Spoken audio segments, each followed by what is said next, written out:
Bonjour les amis, j'espère que vous allez bien. Vraiment, c'est un week-end fou qui nous attend en Liga, les championnats espagnols de football.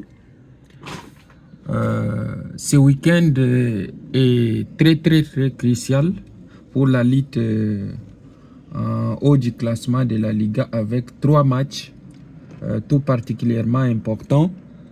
Il y a le FC Barcelone qui jouera contre l'équipe de Sasuna, Getafe contre l'Atlético de Madrid et le Real de Madrid qui va affronter le Rayo Vallecano.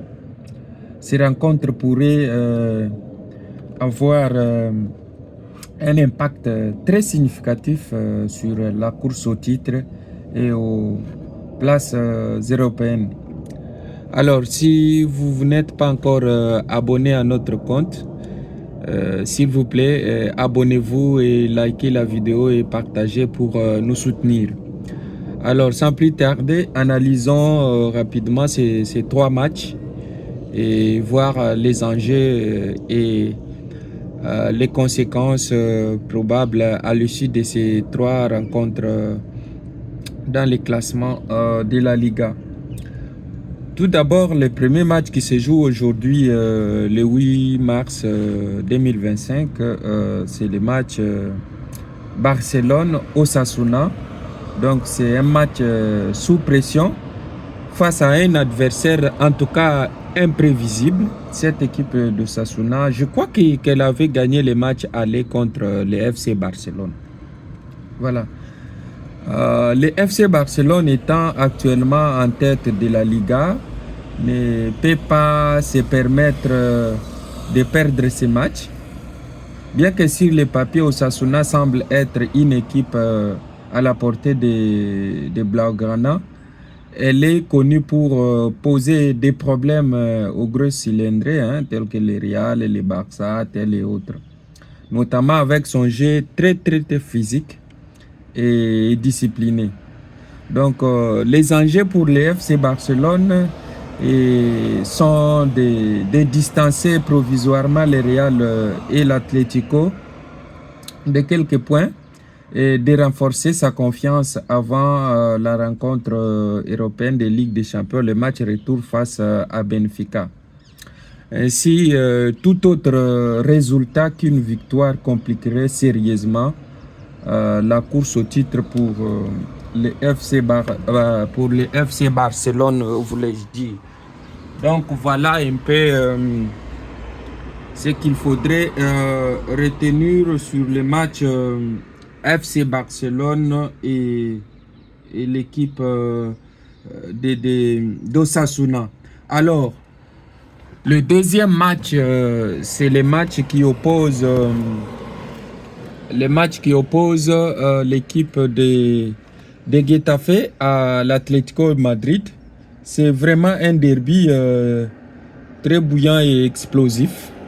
L'Atlético étant dans une lutte acharnée pour remporter aussi la Liga, je crois qu'ils sont deuxième actuellement, face à un Getafe toujours difficile à jouer à domicile.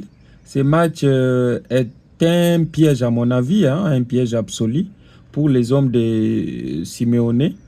Les enjeux pour Atel sont d'éviter de perdre du terrain face au Barça, qui a, je crois, 1 point d'avance ou 2 points d'avance sur Atel, et maintenir le Real à 2 longueurs. Et enfin, aussi pour Atel, il faut savoir gérer la fatigue des joueurs avant la confrontation en C1 face au Real de Madrid. Je crois qu'ils vont jouer le mercredi le match retour de Ligue des Champions face au Real de Madrid parce qu'ils ont subi une défaite d'un but d'écart lors du match aller. Alors, le troisième match à fort enjeu étant le Real qui va jouer contre Rayo Vallecano. Un match piège aussi pour les Merengues, comme pour les Barça et l'Atlético. Donc, étant actuellement troisième du championnat, à 2 points de l'Atlético et je crois à 3 points du Barça, le Real doit impérativement gagner pour ne pas voir ses concurrents s'envoler seuls vers les titres. Toutefois, l'équipe de Rio est un adversaire difficile à manœuvrer, hein. Ça, c'est vrai. Elle joue très bien au football cette année, même si en ce moment, il y a un tout petit peu baisse de régime de leur part. Les enjeux pour le Real, je crois, sont donc d'assurer d'abord les 3 points pour coller ou au mieux rattraper les FC Barcelone. Préparer les chocs européens à venir, donc le match retour contre l'Atel de Madrid, et aussi savoir gérer la fatigue de ces cadres après avec un calendrier qui est vraiment très surchargé. Donc les amis, vous pouvez voir que ce week-end est très haut risque en tout cas. Si le FC Barcelone trébuche contre Osasuna, le titre pourrait mais pas s'éloigner, mais il met en péril ses chances de gagner la Liga. Si l'Atel ne gagne pas contre Getafe, il pourrait rétrograder dans le classement si au même moment le Real gagne son match. Et si le Real perd ses 3 points, il risque de se faire encore plus distancer au classement. Donc pour terminer, je peux dire, qu'est-ce que je peux dire en bref, je pourrais dire que ce week-end pourrait donc redistribuer les cartes du championnat en fonction des résultats des 3 grandes équipes dont nous venons d'analyser les matchs, qui sont en tout cas des favoris sur papier.